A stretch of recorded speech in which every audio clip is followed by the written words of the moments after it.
সবাইকে স্বাগত জানাচ্ছি আমি আরজি শারমিন আমার ইউটিউব চ্যানেলে। আর আজকে আপনাদের জন্য রয়েছে এক্স ফাইলস। আর এক্স ফাইলসে আপনারা যে সত্য ঘটনাটি আজকে শুনবেন সেটা হচ্ছে লায়লা খান মার্ডার মিস্ট্রি। আসুন তাহলে শুরু করি। মিডিয়া জগৎটা যতটা সুন্দর ততটাই রহস্যময়। অনেকেই আকাশচুম্বী স্বপ্ন নিয়ে আসে, কিন্তু সেগুলো পূরণ করতে পারে এমন খুব কম মানুষই আছে। এমনই একজন উচ্চাকাঙ্ক্ষী স্বপ্নের মানুষ লায়লা খানের জন্ম হয়েছিল পাকিস্তানে। তিনি একজন উঠতি অভিনেত্রী ছিলেন অভিনয় জগতের।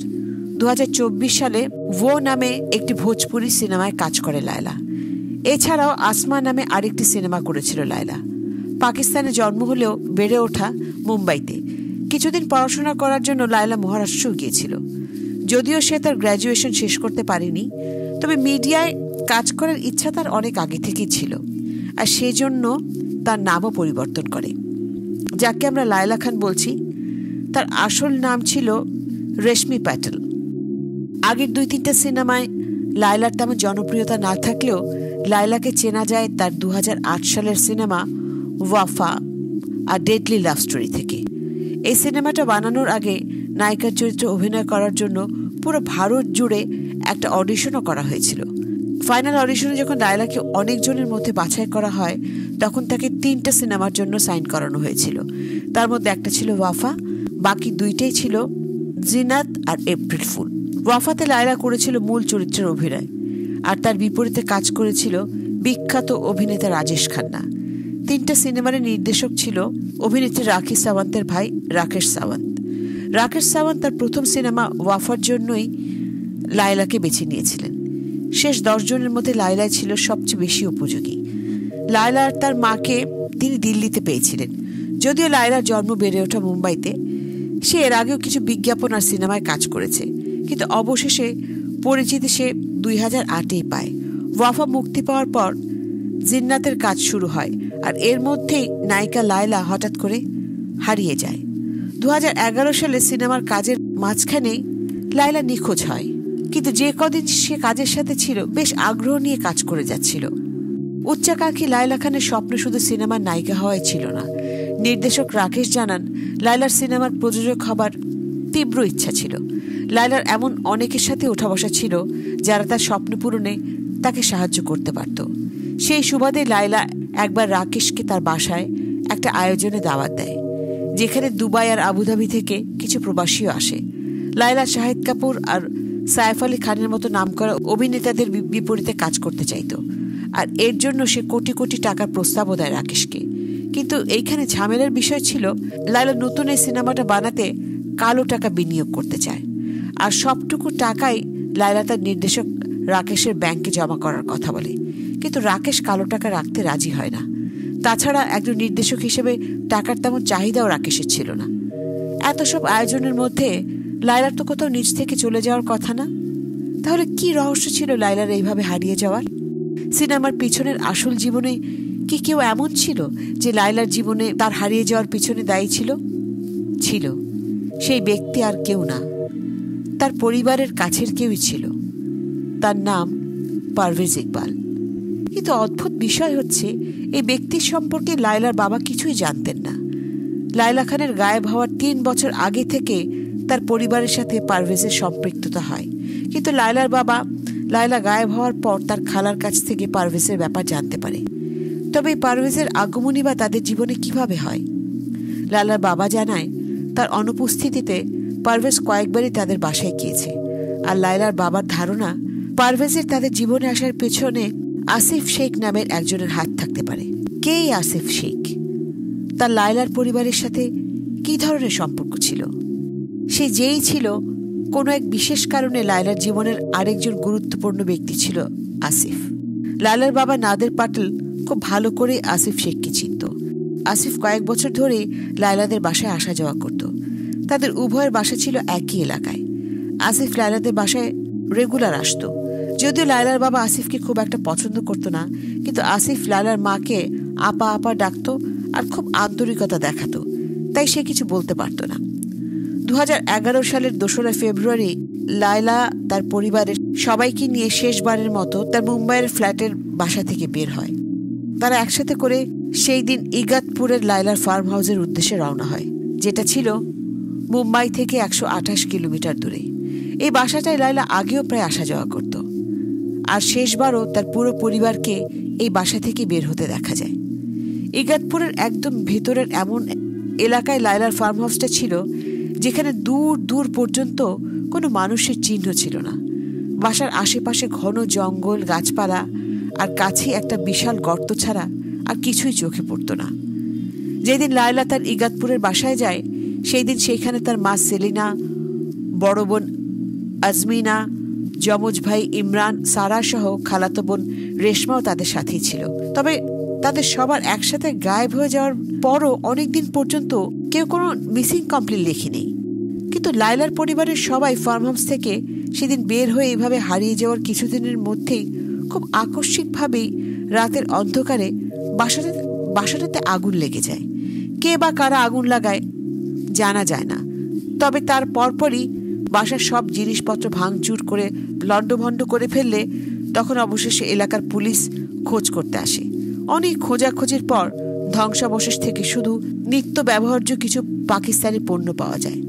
লায়লা পরিবার সহ হারিয়ে যাওয়ার পর বাসাটায় কেউ আসে না, কিন্তু সামনে থেকে দেখলে মনে হয় চুরি ডাকাতি লুটপাট করে কেউ বাসার নাজেহাল অবস্থা করে রেখেছে। তাদের বাসা থেকে বের হওয়ার প্রায় 15 দিন পর যখন আগুন লাগে, তখনই সবাই বুঝতে পারে যে একটা বিশাল ষড়যন্ত্র চলছে, আর কোনো বড় গোপন রহস্য ধামাচাপা দেওয়ার চেষ্টাও করা হচ্ছে। এদিকে ফার্ম হাউসের কেয়ারটেকার প্রকাশ এমন কিছু জানায় সবাইকে যেগুলো হয়তো কেউ চিন্তাও করতে পারেনি আগে। সে জানায় যে ইগাতপুরের বাসাতে লায়লার পরিবার ছাড়াও কাশ্মীরের আতিফ নামে কেউ একজন এসে থাকতো, আর যেদিন লায়লাকে শেষবার তার বাসায় দেখা যায় সেদিন তার সাথে আতিফও ছিল।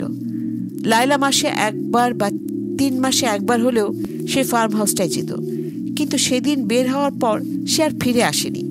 লায়লার মোবাইল ফোনের শেষ লোকেশন ট্র্যাক করেও পুলিশের খোঁজ অদ্ভুতভাবে সে ইগতপুরের বাসায় এসে থেমে যায়। পুলিশের হাতে কোনো প্রমাণ বা তাদের খুঁড়ে পাওয়ার কোনো সূত্রই হাতে লাগছিল না। তারা যে গাড়ি করে ইগতপুরে গিয়েছিল সে গাড়িরও পুলিশ কোনো খোঁজ পাচ্ছিল না। সেদিন তারা তাদের কেয়ারটেকারকে বলে খুব তাড়াহুড়ো করে বাসা থেকে বের হয়। পুলিশ হন্যে হয়ে পুরো পরিবারকে খুঁজতে থাকে, আর এর মধ্যেই বেশ কিছুদিন পর জম্মু কাশ্মীরে তারা সাদা রঙের একটা গাড়ি খুঁজে পায়। জম্মুর একটা মার্কেটের সামনে 26 ফেব্রুয়ারি তারা সে সাদা স্করপিও গাড়িটার সন্ধান পায়। সেখানে কোনো মালিক ছাড়া লাওয়ারিশ অবস্থায় গাড়িটা দেখে পুলিশ গাড়ির ভেতরের কাগজপত্র যাচাই বাছাই করে দেখে। ফাইন্যান্সের কাগজপত্রগুলোর মধ্যে এক লোকের নাম আর নাম্বার দেখে জম্মু পুলিশ সেখানে যোগাযোগ করে।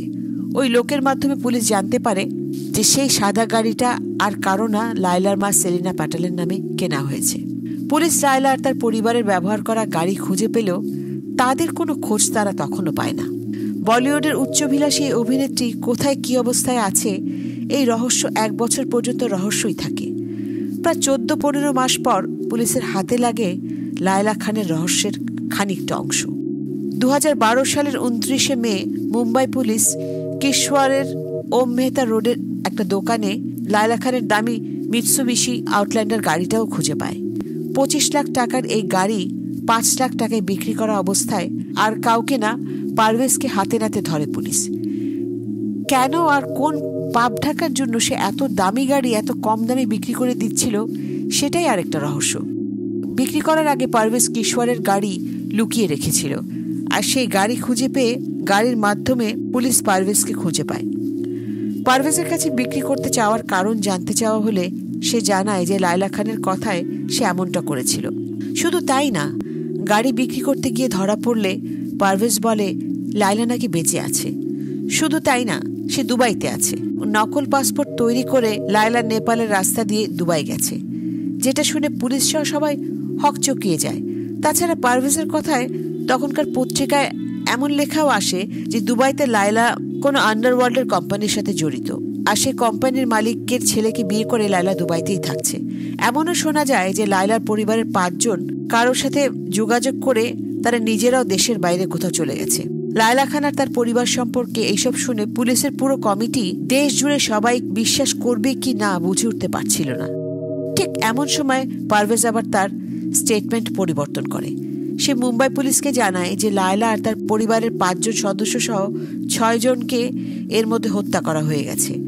পারভেজ সবাইকে জানায় 2011 সালের 9 ফেব্রুয়ারি লায়লা সহ তার পরিবারের 5 জন সদস্যকে হত্যা করা হয়। এই সব কিছুর মধ্যে পারভেজের কোনো জবানবন্দি লায়লার বাবা বিশ্বাস করতে পারছিল না। বিশেষ করে শুরুতে লায়লার দুবাই চলে যাওয়ার কথার পরে আবার পারভেজের তাদের সবাইকে নিজেই মেরে ফেলার কথা শুনে কেউ বুঝতে পারছিল না যে আসলে কোনটা সত্যি। কিন্তু তারপরও পারভেজ তার কথার রেশ ধরে পুলিশকে জানায় যে লায়লা ও তার পরিবারকে পারভেজ প্রথমে মুম্বাই থেকে দূরে একটা শান্ত জায়গায় নিয়ে যায়, তারপর এক এক করে সবাইকে মেরে ফেলে। সে লায়লার পুরো পরিবারকে বেঁধে নিয়ে যায়, তারপর গুলি করে। আর এই পুরো হত্যাকাণ্ডে পারভেজকে সঙ্গ দেয় তার বন্ধু আসিফ শেখ আর মুম্বাইয়ের এক হোটেল মালিক আফগান খান। সে জানায় লায়লা খানের কোটি টাকার সম্পত্তি দখল করার লোভে তারা 3 জন মিলে পরিকল্পনা করে। এইসব শোনার পর পুলিশের পারভেজের কথা বিশ্বাস করতে একদম পোক্ত প্রমাণের দরকার ছিল। না কোনো হাতিয়ার, না কোনো মরদেহ, কোথাও তখনও কিছুই পাওয়া যায়নি। পুলিশের কথা হচ্ছে পারভেজের ক্রিমিনাল রেকর্ড আছে, কিন্তু কোনো খুনি খুন করে এসে কেন তা নিজের মুখে স্বীকার করছে? তাহলে কি এর পেছনে অন্য কোনো ষড়যন্ত্র থাকতে পারে? আসলে কেই পারভেজ খান? লায়লা খানের পরিবারের সাথে কিভাবে সে জড়িত ছিল? সে ঘটনাও কম রহস্যের নয়। তবে এই সব কিছুর মধ্যে যেহেতু পারভেজের ক্রিমিনাল রেকর্ডের কথা এসেই গেছে, তাহলে পারভেজ সম্পর্কে একটু বিস্তারিত জানা যাক। 33 বছরের পারভেজ ইকবাল জম্মু কাশ্মীরের কেশওয়ার জেলার নালি গ্রামে জন্ম নেয় এবং সেখানে বেড়ে ওঠে। 10ম শ্রেণী পর্যন্ত পড়াশোনা করে পারভেজ 2008 সালে এনসিপিতে এলাকার বিধানসভার ইলেকশনে অংশ নেয়। কিন্তু পারভেজ ইলেকশনে হেরে যায় আর তার মাথার ওপর লাখ টাকার কর্জ এসে পড়ে। সেই সময় পারভেজ উপায় না দেখে কেশওয়ার থেকে দিল্লি চলে যায়, যেখানে তার শ্রীনগরের ওয়াসিম নামের এক লোকের সাথে দেখা হয়। আর ওয়াসিমই লায়লার মা সেলিনা পাটেলের সাথে পারভেজের দেখা করিয়ে দেয়। যদিও লায়লার বাবার মতে আসিফ শেখের মাধ্যমে পারভেজ লায়লার মা পর্যন্ত পৌঁছতে পেরেছিল, তবে লায়লার বাবা জানুক আর নাই জানুক, পারভেজ পুলিশকে জানায় যে তার সাথে বেশ আগেই লায়লার মা সেলিনার বিয়ে হয় আর পারভেজ নিজেকে সেলিনার সেকেন্ড হাজবেন্ড বলে দাবি করে। কিন্তু আজব বিষয় হলো পারভেজ আগে থেকেই বিবাহিত, তার 3টা মেয়েও আছে। কিন্তু পারভেজের এই কথাও বিশ্বাস করতে পারছিল না লায়লার বাবা নাদের পাটেল। তবে লায়লা খান আর তার পরিবারের এইভাবে হারিয়ে যাওয়ার পেছনে পরিবারের মধ্যে সম্পর্কের ঝামেলাকেও একটা কারণ বলা হচ্ছে। লায়লা খানের বাবা নাদের পাটেল বিগত কয়েক বছর যাবৎ তার দ্বিতীয় স্ত্রী আর সেই ঘরে সন্তানদের সাথে মীরা রোডে থাকছিল।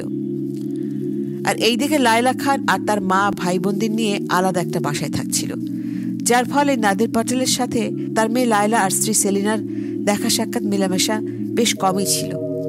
এছাড়াও ব্যবসার উদ্দেশ্যে নাদের পাটেল প্রায় 2 বছর দেশের বাইরে ছিল। 2009 থেকে 2011 সালে এই ফাঁকে পারভেজ ইকবাল আর আসিফ শেখের সাথে লায়লার পরিবারের সাথে খুব ভালো খাতির হয়ে যায়।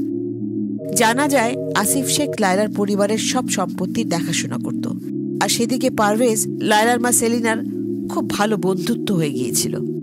তাহলে এইসবের মধ্যে কেনই বা তাদের সম্পত্তির জন্য খুন হতে হলো? পারভেজ আসিফের সম্পৃক্ততার কারণ সম্পর্কে কিছু একটা ধারণা করা গেলেও আফগান খানের খুন করার কারণ নিয়ে সবারই খটকা লাগছিল। কেননা আফগান খানের আর্থিক অবস্থা যেমন ছিল তাতে সম্পত্তি দখল করার জন্য খুন করার কথা না।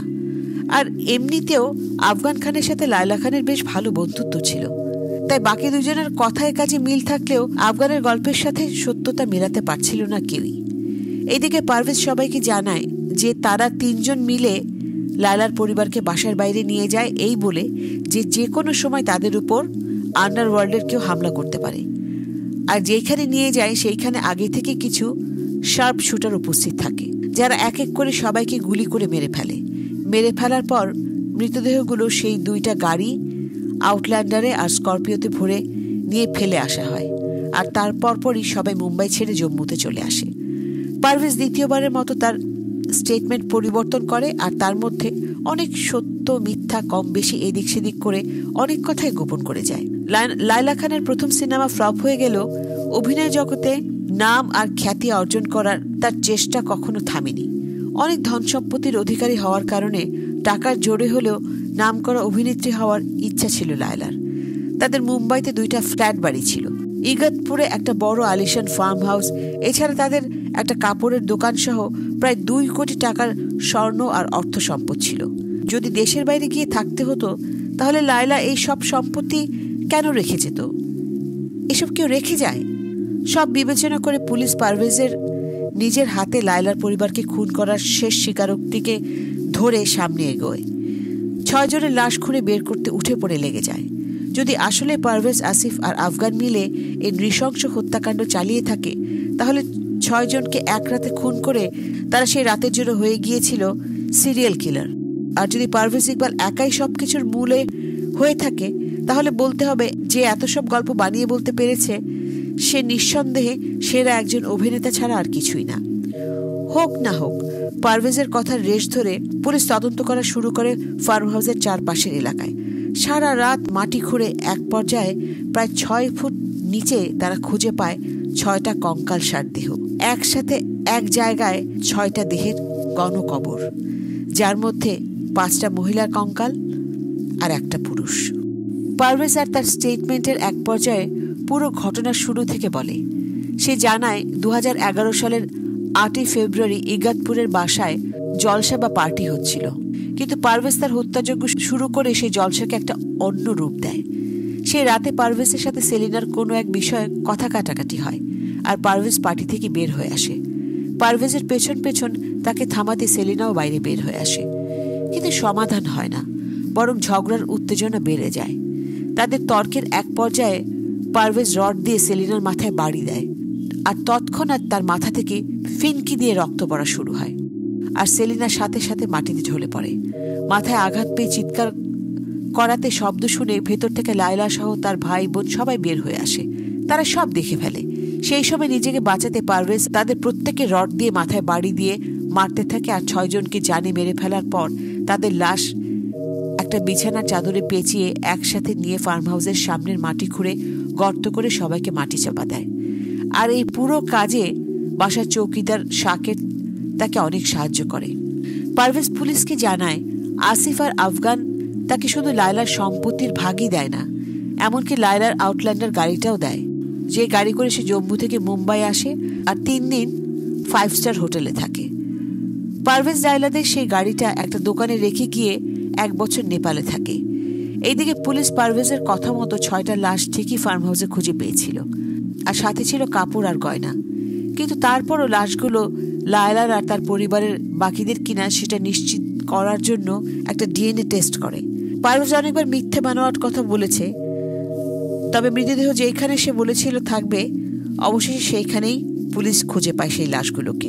পুলিশের তদন্তের এক পর্যায়ে জানা যায় যে সেলিনা মোট 3 বার বিয়ে করেছিল। প্রথম স্বামী নাদের পাটেল, দ্বিতীয় স্বামী আসিফ শেখ আর অবশেষে সে বিয়ে করে পারভেজ ইকবালকে। 2010 সালে সেলিনার সাথে পারভেজের দেখা হয়। সেলিনার 2 বিয়ের সম্পর্কে পারভেজ সবই জানত, কিন্তু তারপরও অনেক টাকার ঋণ পরিশোধ করতে টাকার লোভে সে সেলিনাকে বিয়ে করে যাতে সেই কর্জ শোধ করতে পারে।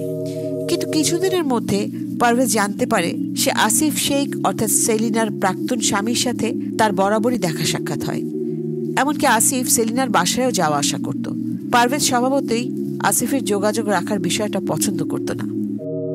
এদিকে সেলিনা যত দ্রুত সম্ভব তার সব সম্পত্তি বিক্রি করতে চাচ্ছিল, আর পারভেজের সাথে কথা না বলে সেলিনা তার প্রাক্তন স্বামী আসিফ শেখের সাথে সম্পত্তির ব্যাপারে আলোচনা পরামর্শ করা শুরু করে আর আসিফের হাতে কাগজপত্রের দায়িত্ব দিয়ে দেয়। এইসব জানতে পেরে পারভেজের মাথায় রক্ত উঠে যায়, আর তারপর যা হয় সেই পরিণতি এখন আমাদের সবার সামনে। সেই সময় পারভেজের ব্যাপারে খোঁজ নিলে তখন শহরের ভেতরে বাইরে বিভিন্ন থানায় তার নামের অনেক ক্রাইম রেকর্ড এক এক করে সবার সামনে আসতে থাকে।